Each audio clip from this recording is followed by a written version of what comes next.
안녕하세요. 비하고 학교 설명회 진행하게 된 에이블 영어학원 대표 강사 유나쌤입니다. 비하고를 배정받은 많은 학부모님들과 학생분들이 비하고라는 학교가 대체 어떤 학교일까 많은 궁금증을 가지고 계실 것 같은데요. 그 궁금증을 해소하고자 오늘 설명에 준비해 보았습니다. 오늘 설명에는 크게 4가지로 구성이 되어 있습니다. 가장 많이 궁금해하실 비하고의 출제 경향, 어떻게 시험 범위가 구성이 되고 부교재는 어떤 걸 사용하고 있고 어떻게 시험을 내고 있는가 가장 많이 궁금해하실 것 같은데요. 그 부분 다뤄보고 조금 더 구체적으로 시험 문제 한번 살펴보면서 이런 방향성을 가지고 비하고가 출제를 하고 있구나 살펴보시면 좋을 것 같습니다. 그럼 그런 시험에서 1등급을 맞기 위해 에이블 영어학원이 어떻게 대비를 하고 있는가? 그 수업 구성, 자체 자료 측면과 그리고 수업 방식 측면에서 말씀을 드리려고 하고요. 마지막으로 2025년 에이블과 함께했던 비하고 선배들의 후기로 마무리 지어보고자 합니다. 본격적인 설명에 들어가기 전에 제가 내린 비하고라고 하는 학교의 정의인데요. 비하고는요, 까다로운 학교입니다. 여기서 말하는 까다로운 학교라고 하는 건요, 단순히 시험 범위만 이래도겠다라고 해서 칭찬하고 1등급 받자라고 할 수 있는 학교는 아닙니다. 정확한 지문의 의미와 그 이면에 있는 함축적인 의미까지 이해를 하고 있어야만 1등급을 받을 수 있는 학교고요. 단어 암기도 단순히 단어의 뜻만 아는 것이 아니라 정확한 맥락에 맞춰서 쓸 줄 아는가, 적용시킬 수 있는가를 묻고 있는 학교입니다. 그렇기 때문에 다른 학교에 비해서 조금 까다로운 시험이 될 수 있다라고 생각을 해주시면 좋을 것 같습니다. 기본적으로 비하고는요, 시험 범위가 많습니다. 더 나아가서 단순히 모의고사만 시험 범위에 해당하는 게 아니라 별도 단어 교재를 사용하면서 단어를 외워야만 합니다. 더 나아가서 그 단어는 외운다고 해서 끝나지 않습니다. 방금 말씀드린 것처럼 맥락에 맞춰서 단어를 적용시켜 볼 수 있는 논리력까지 갖춰야만 1등급을 받을 수 있는 학교입니다. 그렇기 때문에 상당히 할 것들이 많고 공부할 것도 많고 체계적으로 준비하지 않으면 1등급을 받기 어려운 학교다라고 생각을 해주시면 좋을 것 같습니다. 그럼 지금부터 본격적으로 비하고라고 하는 학교의 시험 범위부터 살펴보도록 하겠습니다. 시험 범위는요, 모의고사로 총 80지문이 들어가고 교과서 2개가 포함되고 있습니다. 여기서 교과서 2과는요, 총 2개의 분량의 교과서를 말을 하고 있고 이 부분은 중간고사에만 포함이 되고 있습니다. 기말고사에는 교과서가 포함되지 않는 경향이 25년에 나타나고 있었습니다. 모의고사의 경우에는요, 당해 봤던 3, 6, 9, 10월 모의고사가 반드시 시험 범위에 출제되게 됩니다. 그래서 1학기 중간 3월, 1학기 기말 6월, 2학기 중간 9월, 2학기 기말 10월 요렇게가 시험 범위에 포함된다라고 생각을 해주시면 되고, 이 모의고사 1개와 리얼 전국연합 고1 모의고사 교재 중에서 4개 분량의 모의고사가 시험 범위에 함께 포함이 된다라고 생각을 해주시면 좋습니다. 모의고사에서 끝나는 게 아니라요, 비하고는 부교재로 어휘끝 수능이라는 단어장을 사용하고 있습니다.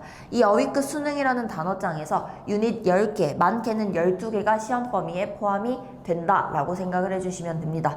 유닛 하나당 보통 40개에서 50개의 단어들이 분포되어 있기 때문에 대략적으로 한 시험당 500개의 단어 정도를 외워야 한다라고 생각을 해주시면 좋을 것 같습니다. 그래서 전체적인 시험 범위는 이렇게 구성이 되고, 이 시험 범위에 대해서 출제는 이렇게 되고 있습니다.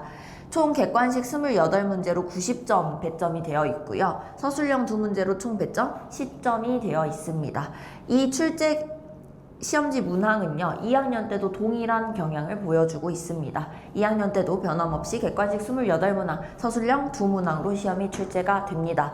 보시다시피 서술형이 2문제밖에 출제가 되지 않고 그 비중도 적기 때문에 비하고에 진학하는 학생들의 경우에는 객관식을 정확하게 시간 안에 풀어내고, 그리고 그 선지들을 정확하게 소거할 수 있는 논리력을 갖춘 친구들이 객관식에서 고득점을 할 수 있다라고 생각해 주시면 좋을 것 같습니다. 먼저 교과서부터 살펴보도록 하겠습니다. 교과서는요, 2문제에서 3문제만 출제되고 있습니다. 여기에는 당연히 서술형도 출제되고 있지 않습니다. 그래서 비하고는 다른 학교에 비해서 교과서가 가져가는 출제 비중이 굉장히 적은 비중이다 라고 생각을 해주시면 됩니다. 그래서 교과서는 모의고사와 단어장을 먼저 제대로 공부한 후에 그 다음에 교과서까지 공부를 해야겠다라고 생각을 해주시면 좋을 것 같습니다. 그렇지만 적은 비중이라고 하더라도 꼼꼼하게 공부를 하지 않으면 이 문제들을 틀리게 되고 교과서 문제에서 틀리게 됐을 때는 1등급이 불가능하다라고 생각을 해주시면 좋을 것 같습니다. 자, 넘어가서 메인이 되는 모의고사입니다. 모의고사에서는 객관식 21문제에서 기말고사와 같이 모의고사만 포함되는 경우에는 객관식 24문제가 출제되고 있습니다. 또한 모의고사에서도 서술형 2문제가 출제되고 있기 때문에 모의고사는 어차피 서술형 안 나오겠지 하고 서술형을 간과하게 되면 비하고에서는 틀리게 된다라고 생각을 해주시면 될 것 같습니다. 중간고사의 경우에 21문제, 그리고 기말고사에서는 24문제가 출제가 되는데 각각의 시험에서 5개의 모의고사가 균일하게 출제가 되고 있습니다. 다시 말해서 각 모의고사당 중간고사의 경우에는 3문제 내지는 5문제가 출제가 되고 있고요. 기말고사의 경우에는 각 모의고사당 4문제에서 6문제로 출제가 되고 있습니다. 그래서 5개의 모의고사가 모두 균등한 비중으로 시험에 출제가 되고 있기 때문에 특정 모의고사만 열심히 공부한다 라기보다는 모든 범위의 모의고사 지문들을 꼼꼼하게 공부를 하는 것이 가장 중요하다라고 생각해 주시면 될 것 같습니다. 마지막은 어휘크 수능 단어장입니다. 어휘크 수능 같은 경우에는 객관식 4문제가 출제되고 있습니다. 앞서 살펴봤던 교과서보다 훨씬 더 많은 문제가 출제가 되고 있기 때문에 비하고에 진학하는 친구들은 반드시 단어장을 정확하고 꼼꼼하게 외울 필요가 있다라고 생각을 해주시면 좋을 것 같습니다. 특히 이 단어장에서 출제되는 객관식 4문제는요 반드시 맞추고 들어가야 할 문제입니다. 1등급을 받아야겠다라는 목표가 있는 친구들이라면 이 단어장에서 나오는 4문제는 반드시 맞춰야 된다라고 생각을 해주시면 좋을 것 같습니다. 단어장에서 출제되는 객관식 유형은 뒤에서 실제 시험 이미지와 함께 조금 더 구체적으로 살펴보도록 하겠습니다. 그럼 지금부터는 교과서부터 차분히 시험 문제와 함께 비하고의 경향을 말씀드려 보도록 하겠습니다. 교과서에서는 크게 주로 보시면 될 유형은 내용일치와 어법입니다. 어법은 모든 1학기 중간고사, 2학기 중간고사 모두 빠짐없이 나왔던 유형이기 때문에 교과서의 공부 방향성을 잡을 때는 전체적인 구문의 문법 분석을 꼼꼼하게 해야겠다라고 생각을 해주시면 좋을 것 같습니다. 그리고 두 번째는 내용일치인데요. 내용일치를 가져온 이유는 이 부분이 어려워서가 아니라 이만큼 비하고가 교과서 문제를 쉽게 출제하고 있다를 보여주기 위해서 가져왔습니다. 현재 내용일치를 보시면 제가 지금 선지를 따로 첨부를 해두었는데요. 1번부터 5번 선지까지 모두 한글 선지로 구성되어 있습니다. 보통 다른 학교의 경우에는 내용일치를 출제한다고 하더라도 1번부터 5번 선지를 영어 선지로 구성을 해서 변별력을 주고자 하는데 비하고는 그렇지 않고 모두 한글 선지로 출제가 되고 있습니다. 그러다 보니 시험 자체의 난이도가 상당히 낮아진다라는 거 이 문제에서 확인할 수 있겠습니다. 이어서 모의고사 살펴보도록 하겠습니다. 모의고사에서 가장 많이 출제되는 유형이 바로 대입파악 유형입니다. 대입파악 유형이 3문제에서 4문제가 꾸준하게 출제가 되고 있기 때문에 비하고 친구들은 지문을 분석할 때 단순히 해석만 해보고 오케이 이 내용이구나 하면 안 되고 정확하게 필자가 여러분에게 전달하고자 하는 메시지를 정확하게 기억하고 계셔야 됩니다. 그래야 대입파악 유형에서 정확하게 틀리지 않고 함정선지들을 걸러낼 수 있는 사고력을 갖추게 된다라고 생각을 해주시면 좋을 것 같습니다. 두 번째는 조금 더 구체적으로 대입파악 유형을 살펴보려고 하는데요. 이 대입파악 유형에서 제가 지금 주장하는 바에 동그라미를 쳐놨습니다. 그리고 옆에 한글 선지를 보시면요. 한글로 구성되어 있다라는 걸 알 수 있는데요. 여기서 하나 저희가 알 수 있는 건 뭐냐? 비하고는요. 대입파악 유형의 주제, 제목, 요지를 모두 다 내고 있습니다. 그 중에서 모의고사에서 주장과 요지의 경우에는 한글 선지로 출제하고 있습니다. 비하고도 그 모의고사의 방향성에 맞춰서 주장과 요지의 경우 한글 선지를 사용해서 선지를 만들어 놓고 있고요. 이외에 제목과 같은 혹은 함의추론과 같은 선지들은 모두 영어로 구성돼서 출제가 되고 있다라고 생각을 해주시면 좋겠습니다. 그러다 보니 보니 대입학 유형이라고 하더라도 1번부터 5번 선지가 모두 영어가 아니기 때문에 아이들이 조금 더 수월하게 풀 수 있는 면이 있다. 그렇지만 영어 선지로 구성된 주제 제목, 요지 같은 경우에는 조금 더 아이들이 까다롭게 풀게끔 선지가 구성되어 있기 때문에 정확한 선지 속어 능력을 기르는 게 중요하다라고 기억을 해주시면 좋을 것 같습니다. 두 번째는 함의추론입니다. 비하고는 꾸준히 객관식 문제에서 함의추론 유형을 한 문제씩 출제를 하고 있고, 이따 뒤에서 말씀드리긴 하겠지만 서술형에서도 함의추론을 묻는 문제를 출제하고 있습니다. 그만큼 단순히 지문의 내용만을 이해하는 것이 아닌 비유적인 표현을 사용해서 표현하고 있는 문장에서는 그 이면에 함축하고 있는 의미까지 정확하게 학생들이 이해를 하고 있는가와 같은 아주 논리력을 요구하는 그런 문항들이 많이 출제가 되고 있다라고 기억을 해주시면 좋을 것 같습니다. 그래서 단순 지문 이해, 지문 암기, 중학교식 내신 공부법으로는 통하지 않는 게 바로 비하고다라고 생각을 하시면 되겠습니다. 넘어가서 이제 이 비하고의 시험을 어렵게 만드는 킬러 문항이라고 할 수 있는 유형을 보려고 하는데요. 그 유형은 바로 빈칸입니다. 모의고사에서 빈칸이 킬러 유형인 것처럼 그 기조를 그대로 내신에도 반영하고 있다라고 생각을 해주시면 됩니다. 그럼 어떻게 반영하고 있냐? 원문에 있던 표현을 변형해서 선지를 구성하고 있습니다. 실제 변형된 문제를 가져왔는데요. 현재 9번 빈칸 문제로 25년 기말고사, 2학기 기말고사에서 아이들이 가장 많이 틀렸던 문제 중 하나였습니다. 그럼 이 문제를 아이들이 왜 많이 틀렸냐를 살펴보기 위해서 제가 원문을 가져왔는데요. 원문에서는 치료라고 하는 게 지속적인 학습 과정이다 라고 하는 말로 쓰였고, 이 빈칸에 들어갈 말도 이 말이었습니다. 그렇지만 그 아래 1번부터 5번 선지를 보시면요, 똑같이 쓰이고 있는 선지가 없다라는 걸 확인할 수 있습니다. 즉, 원문에서 사용했던 표현이 정답이 되게끔 하는 게 아니라 치료라고 하는 게 끊임없는 학습 과정이다. 즉, 치료하는 대상에 따라서 얻어가는 것이 다르다라는 말을 함축하고 있는데요. 그 함축적인 의미를 이해했는가를 판단할 수 있게끔 변형해서 선지를 구성해 두었습니다.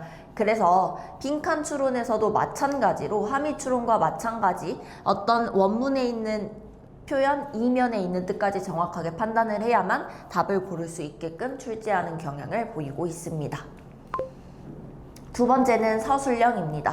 서술형의 경우에도 방금 본 것처럼 함의추론 문제가 출제되고 있습니다. 다시 한번 비하고가 추구하는 방향을 느낄 수가 있겠죠. 비하고는 다시 정확한 지문의 이해 능력을 갖춘 학생들만 맞출 수 있는 문제를 출제하고 있습니다. 중간고사 때는요, 우리말로 서술해라 라는 형식으로 출제가 되었습니다. 그러다 보니 아이들의 체감 난이도는 많이 낮아졌다, 쉬운 편에 속하는 문제로 출제가 됐다 라고 봐주시면 좋을 것 같고요. 오른쪽은 2학기 기말고사에 출제됐던 함의추론 문제입니다. 지난 중간고사와는 달리 영어로 서술해라 라고 나오면서 아이들이 조금 더 어렵게 느껴지게끔 만들어주고 있습니다. 어떠한 보기 단어도 주어지지 않은 채로 이 말이 함축하고 있는 의미를 지문 내에서 찾아서 설명해봐라 라고 했기 때문에 아이들이 조금 막연하게 느껴져서 어려워했던 문제다라고 생각을 해주시면 좋을 것 같습니다. 두 번째 대표 유형입니다. 두 번째 비하고의 서술형 대표 유형은 조금 두 가지로 나눠볼 수 있을 것 같은데요. 첫 번째는 요약문 유형이고요. 두 번째는 우리말에 맞게 영작하는 문제가 출제가 되고 있습니다. 보통 이 영작하는 문제는요, 이 지문의 주제문을 영작하라는 경우가 많습니다. 그래서 지문 내에 있는 주제문에 우리말을 주어주고 거기에 맞춰서 단어를 주어줘서 정확하게 영작해봐라 라는 건데요. 쉽게 느껴질 수도 있는 유형이지만 여기에 변주를 줘서 아이들이 어렵게 느끼게 만들고 있습니다. 여기서 말하는 변주는 첫 번째, 조건이 많다라는 겁니다. 여기에 주어지는 조건은 첫 번째, 동명사를 주어로 하고 두 번째, 오형식 구문을 사용해라 라는 거죠. 그렇기 때문에 이 조건을 모두 충족시키게끔 영작을 해야 한다라는 점과, 또한 보기에 있는 단어들을 그냥 그대로 가져다 쓰는 것이 아니라 문맥에 맞게 변형해서 사용해라 라는 조건을 주어줌으로써 아이들의 어법 실력까지 판별하는 유형으로 시험 문제가 출제되고 있다라고 봐주시면 될 것 같습니다. 이거보다 조금 더 어려운 유형이 왼쪽에 있는 이미지인데요. 왼쪽에 있는 이미지는 이 글의 주제를 한 문장으로 요약해서 영작해봐라 라는 문제였습니다. 그렇기 때문에 이 지문의 내용을 정확하게 요약할 줄 알아야 할 뿐만 아니라 주어진 단어들을 모두 정확하게 문법 구조에 맞춰서 써야 한다라는 것을 요구하고 있습니다. 하지만 보시다시피 보기에 주어진 단어들이 지금 굉장히 많은 상황입니다. 그러다 보니 아이들도 손쉽게 쓸 수 있는 그런 유형은 아니다라는 것 참고해 주시면 좋을 것 같습니다. 그래서 서술형이 2문제 출제되고 있지만 그 2문제가 마냥 쉬운 문제는 아니다라고 하는 것, 상당히 사고력과 상당한 구문 실력을 요구한다라는 거 알고 계시면 좋을 것 같습니다. 넘어가서 아까 말씀드렸던 비하고의 단어 문제입니다. 단어 문제는 총 4문제가 객관식으로 출제된다라고 말씀을 드렸는데요. 이 4문제로 출제되는 모든 유형이 동일합니다. 2가지의 예문을 주어주고요. 이 2가지 예문에 공통적으로 들어갈 수 있는 단어를 골라서 체크해라 라는 유형입니다. 단순히 단어의 뜻만 정확하게 외웠다라고 해서 풀 수 있는 문제는 아니고 주어진 2가지 문장을 예문을 정확하게 해석까지 할 수 있는 해석 능력이 받쳐져야만 답을 고를 수 있는 유형입니다. 그렇기 때문에 비하고에 진학하는 친구들은 반드시 탄탄한 구문 실력을 갖추고 있어야 한다까지 기억을 해주시면 좋을 것 같습니다. 참고하면 좋을 것 같은 2학년 단어 시험을 가져와 봤는데요. 1학년 때는 이렇게 출제되기 때문에 사실 아이들이 많이 어려워하진 않습니다. 단어장에 예문도 있고 예문과 함께 단어를 외우다 보면 이 유형은 대부분 아이들이 쉽게 맞추는 편이지만 2학년 때 올라가면 조금 말이 달라지게 됩니다. 2학년 때 유형은요. 첫 번째, 영영풀이 유형이 한 문제가 나오고 그 다음에 단어의 유의어와 바르게 연결된 개수를 찾는 문제, 그리고 한 문제 더 출제되는데 그 문제는 바로 반의어와 바르게 연결된 것의 개수를 찾는 문제가 출제가 되고 있습니다. 그러다 보니 단어의 뜻을 정확하게 알아야 할 뿐만 아니라 그 단어가 가지고 있는 다양한 뜻을 모두 외워줘야 하고 거기에서 나오는 유의어와 반의어까지 외워야 하기 때문에 1학년 때에 비해 2학년 때 외워야 할 단어의 개수가 훨씬 증폭이 된다라고 생각을 해주시면 좋을 것 같습니다. 그러다 보니 아이들도 단어에서 오는 부담감이 2학년 때 급격하게 많아지게 된다라고까지 기억을 해주시면 좋을 것 같습니다. 자, 그럼 이렇게 출제되는 비하고 시험에서 에이블은 어떻게 대비하고 있는지 지금부터 본격적으로 설명드리도록 하겠습니다. 수업은 크게 2가지로 구성되어 있습니다. 첫 번째는 출제 포인트 수업, 2번째는 리뷰 테스트입니다. 여기서 말씀드리는 출제 포인트 수업은요, 단순히 지문을 해석하고 이런 내용이야 라는 전달 방식이 아니라 비하고의 출제 방향에 맞춘 수업을 진행하고 있습니다.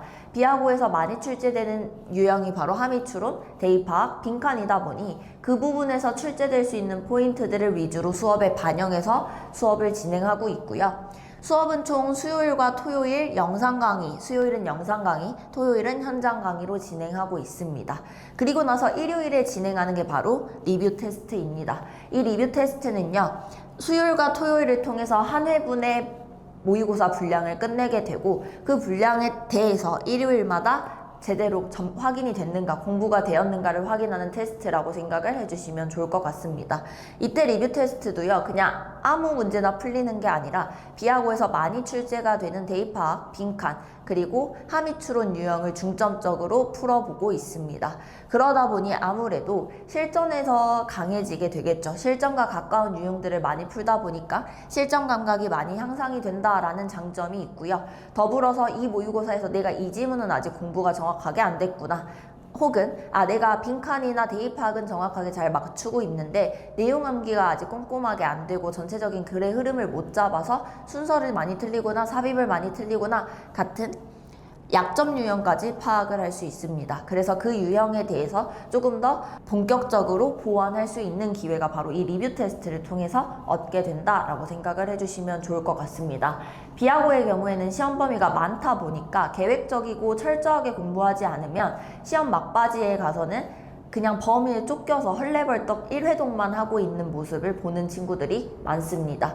그러나 에이블 영어학원에서는요, 주차별 계획을 통해서 정확하게 일주일에 하나의 모의고사씩 해나가고 있기 때문에 절대 모의고사 범위에 쫓기는 시험 대비가 아닌 계획적인 시험 대비를 통해서 여유 있게 공부를 할 수 있다라는 장점이 있습니다. 이와 같은 수업 구성을 조금 더 자세히 보여드리면요, 실제 수업 시간에 사용하는 PPT입니다. 아이들이 함의 추론이 많이 나오고 그 다음에 순서 배열이나 문장 삽입 같은 것도 이런 포인트에서 나온다라는 걸 수업 시간에 녹여서 설명을 하고 있고요. 조금 더 아이들이 내용을 직관적으로 잘 이해할 수 있게끔 한눈에 잘 들어오게 도식화를 시켜서 대입파악 유형에 대비하고 있습니다. 이와 함께 에이블에서 제공하고 있는 자체 자료에 대해서 말씀드리려고 합니다. 여기서 말하는 자체 자료는 어떤 시중에 있는 걸 사용하는 것이 아니라 오직 비하고만을 위해서 강사진들이 직접 만드는 자료다라고 생각을 해주시면 좋을 것 같습니다. 첫 번째는 피니싱 터치입니다.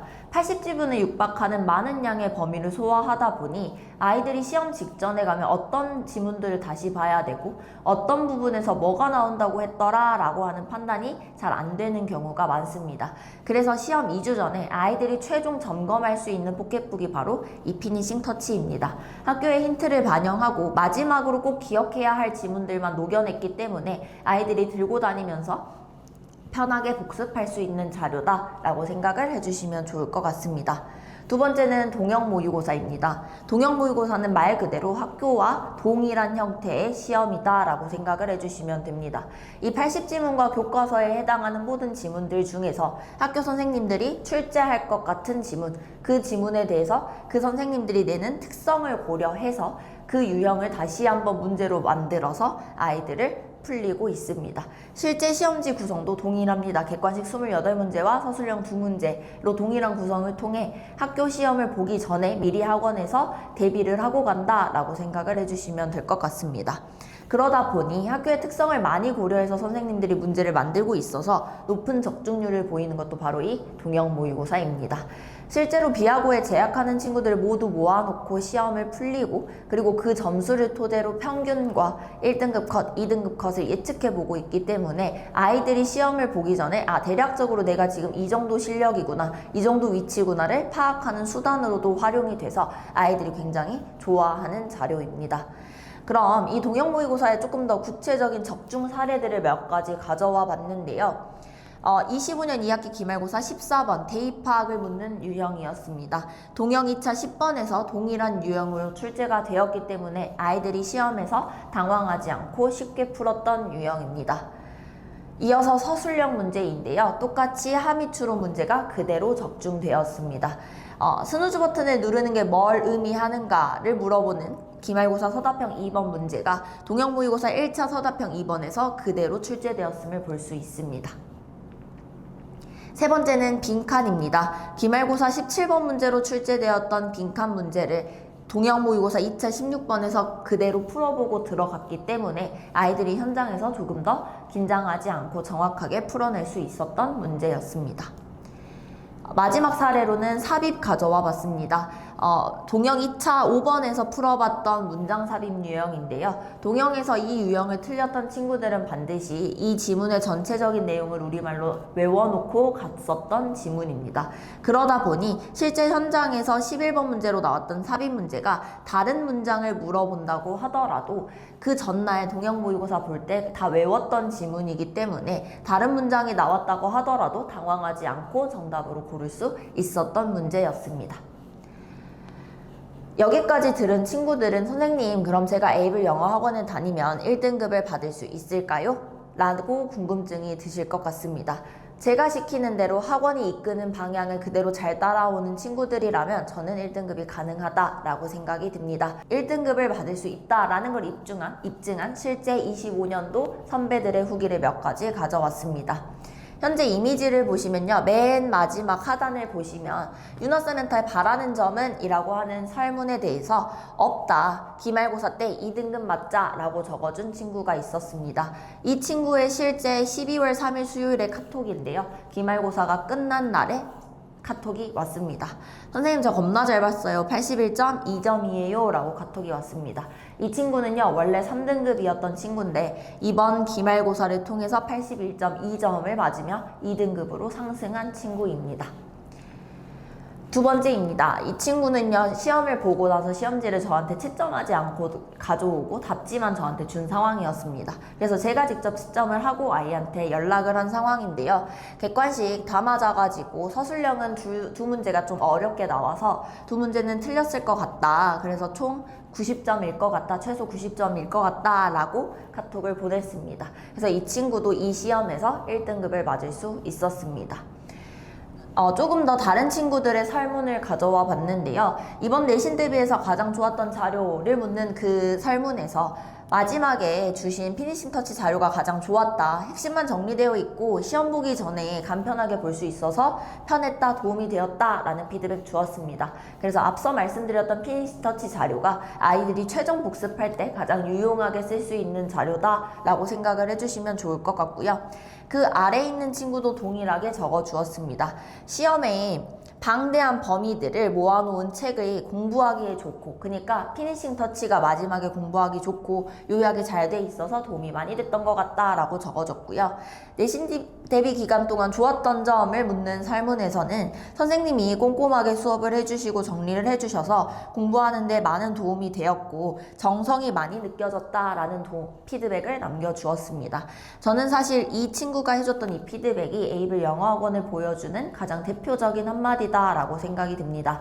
모든 강사진들이 매 수업마다 최선을 다해서 아이들이 1등급을 맞을 수 있게끔 수업을 준비해 나가고 그 정성이 아이들도 느껴지게끔 수업을 진행하고 있습니다. 그래서 처음 고등학교 내신을 시작하는 우리 예비고1 친구들이 에이블 영어학원과 함께 하면서 1등급을 만들어 나가면 좋을 것 같다라는 생각이 듭니다. 오늘은 여기까지 해서 설명에 마무리하도록 하겠습니다. 지금까지 설명해 드려주셔서 감사합니다.